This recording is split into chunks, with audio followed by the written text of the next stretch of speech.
Alright, this is an edit to the original video that I did on this, but this is a revision of a tree farm that I designed earlier.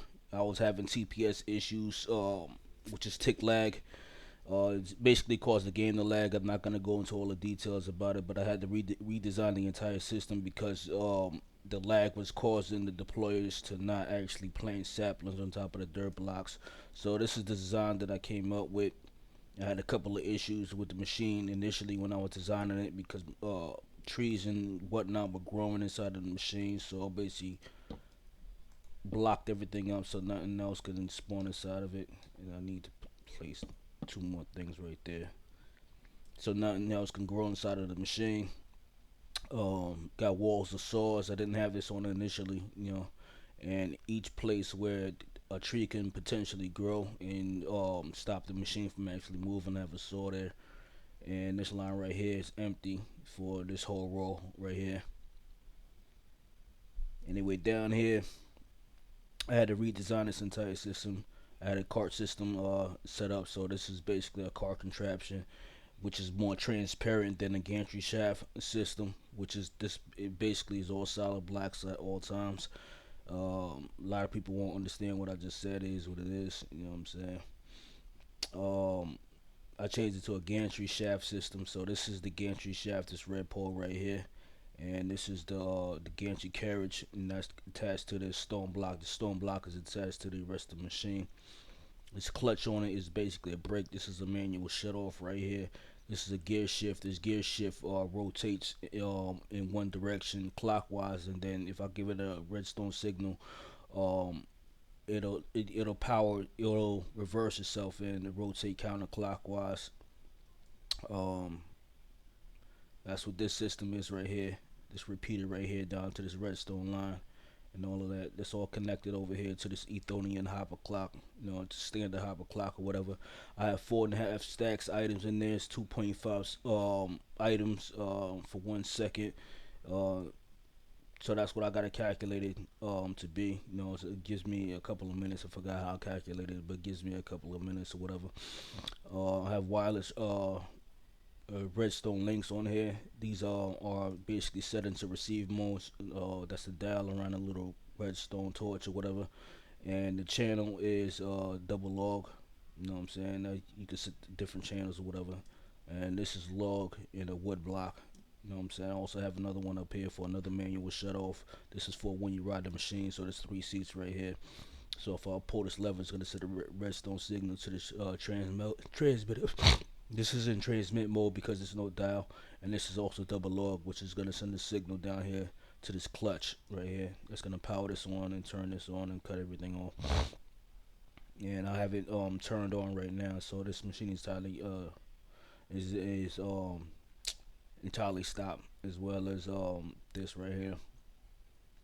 I have the hopper clock, what's the names as well. So I have multiple names on here. But if I get the redstone link, multiple shut off levers, and this is the link controller. This is basically a remote control.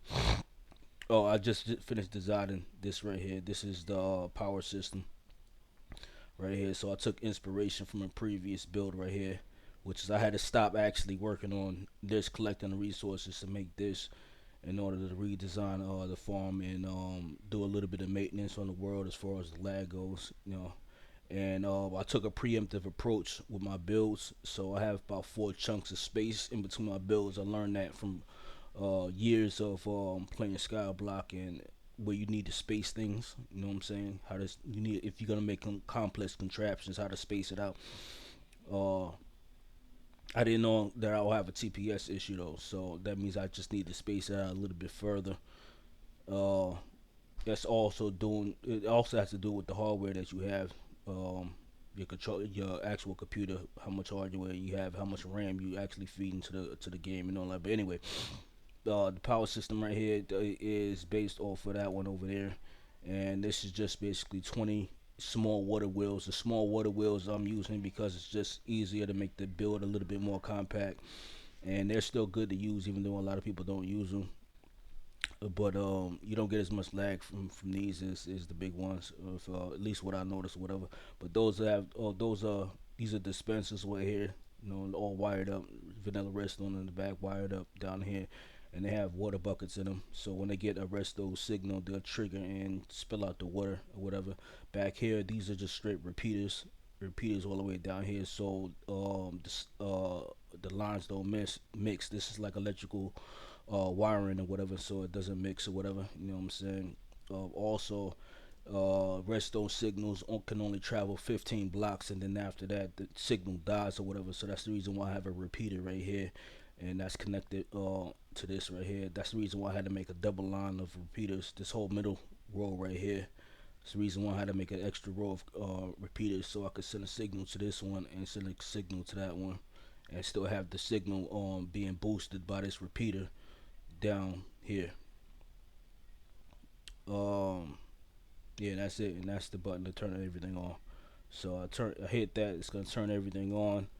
I still have the brakes on right now. I could turn them off. Also,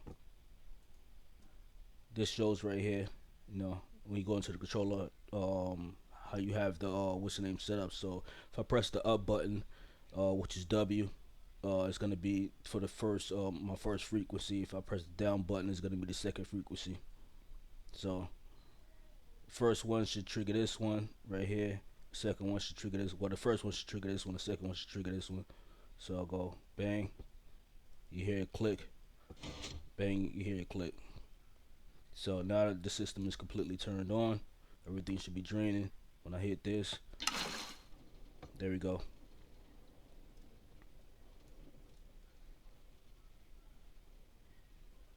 And it took a little bit of designing and prototyping and redesigning to get this to work properly in order to get through all of this. You know what I'm saying? Basically a floating forest or whatever that I got designed and set up. So this should go through the entire thing. I had this running for about an hour, and I got 10,000 spruce logs and a couple thousand of each other type of log. So it's not a bad system, and it replants all the saplings. I don't have dark oak in the system right now. A lot of dark oak, so it's missing those actual pads, those growing pads or whatever. But it is what it is for right now. I got enough in the actual survival world. And like I said, all my builds are basically when I do my builds are based on the available resources that I have on hand and how easy it is to get. So everything here is all stuff that I can already get. I already have a seething system, a bulk seething system, a bulk smelting system, and a bulk cobblestone generators, a couple of bulk cobblestone generators. So I'm able to get the metal that I need for the vaults very easily. The vaults are just nothing but metal plates and chests. So really easy for me to create. I got about 100,000 iron ingots in the system right now. Same thing with the drills. The drills are just iron plates and andesite alloy. You have a couple 100,000 andesite alloy. Everything else in here is easy to make. I got hundreds of ender pearls and everything else. So see the system going back. And everything in here I already have in my system already, and I have it in abundance. So, and there you go. So the system is gonna wait for however long that I had it set up. It's only gonna be like maybe 2 to 3 minutes or whatever, and that's to give it all of these trees enough time to actually grow. That's what the glow stones in there, in between the little spawning pads, to help the trees grow, but also to spawn proof this entire section or whatever. You know what I'm saying? And just like all the rest of my builds, I always slab everything up so it's all spawn proof. There's nothing can spawn over here at all. Oh, by the way, the small water wheels produce 256 stress units. Stress units are all the power measurement for create because it's based on rotational power. So that's the actual force is 256 units or whatever. So four of these little of the small water wheels, four of the small water wheels produces a little over 1,000 stress units. So that's the reason why I have 20. So that's gonna give me 5,000. and that's enough to provide enough power to the rotational speed controller to turn this all the way up to 256 RPMs. RPMs is the only real measurement that's based on real life. RPMs means revolutions per minute or rotations per minute. You know what I'm saying? So that's 256 uh, RPMs. You know what I'm saying? That's the highest it can go. So this is running at full speed. If I have it any lower than that, this will basically cut everything down super slowly and move super slowly. So that's basically it. Yeah, and this is the reason why I like to create mine, because you can engineer stuff. Full design completely by myself, completely made. All the systems, everything completely made. You know, I got a stuff over here, stuff over there. You're not gonna find these kind of builds basically on YouTube. The whole wall of saws though is kind of overkill, but it was the only way I can really get it to work and get this to work properly without everything being what's the names. You can make smaller tree farms that's just as effective, but that's the whole reason why I went a couple chunks out with the trees. When I find a way to, this is one of those. This is a skyblock pack, so they have a mechanic in here where if you basically stand and crouch, you'll make the trees grow, and it's supposed to be like a running joke or whatever. You know what I'm saying? Like twerking to make the trees grow, make the wood grow, or whatever.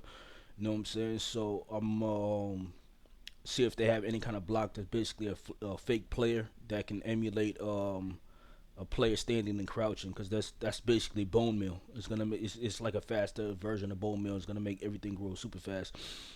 Um, the only way I can think of doing that is a mod called Integrated Dynamics that can basically automate even a lot of magic mods that's basically unautomatable for the most part. Certain aspects of it is unautomatable. You know what I'm saying? But Integrated Dynamics is not in the pack. I doubt Applied Logistics could do it. Um, Maybe it's something else. But anyway, I have a few more things coming in the future that I wanted to showcase and build it up and put it into the world. This is what I'm coming back to.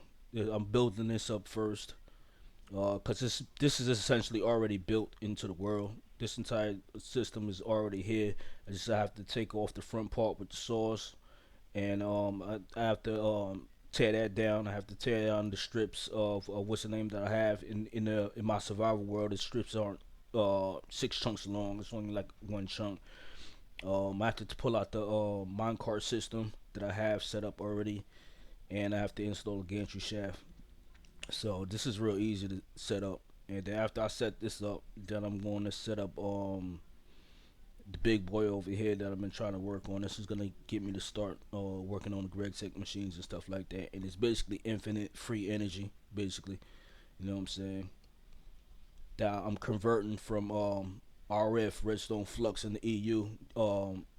EU's energy units for Greg Tech. That's what it can recognize because it's based over the old IC2 mod, and that's basically infinite energy. Anyway, that's what